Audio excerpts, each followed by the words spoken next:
So the next thing that happened on AEW All Out, it was a one-on-one match. It was the TBS Women's Champion, Kris Statlander versus Ruby Soho with the AEW Women's World Champion, Saraya at ringside. So yeah, Ruby Soho versus Kris Statlander for the TBS Women's Championship.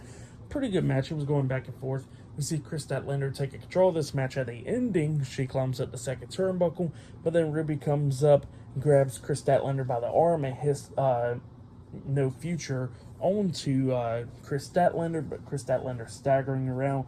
And then that's when Ruby grabs Kris Statlander and hits Destination Unknown onto Kris Statlander. She goes for the pin. 1, 2, Kris Statlander barely kicking out at 2. So then Ruby Soho's next idea is to grab that spray paint can. So yeah, she grabs the spray paint can. Then we see Toni Storm coming up from underneath the ring. So I guess she came up on the wrong side and she ran around the ring going past Saraya and stuff. And then going up and taking the spray paint can out of Ruby's hands. Ruby's like, what the hell is going on with you?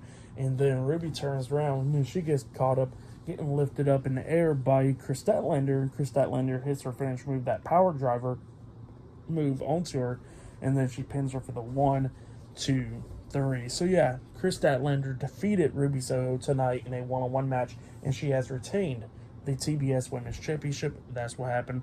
It was a pretty good match between those two women. I'll give that match 3 stars. That's why I'll give it. Really nothing too special there. But yeah, still pretty good match between Ruby Soho and Kris Statlander. But yeah, I think up next it'll be Bryan Danielson versus Ricky Starks. I think that match is actually up next in a strap match. So if I'm not mistaken, I think it is up next. So yeah, I'll see you guys later until the next thing that happens on AEW All Out. See you guys later. Until then.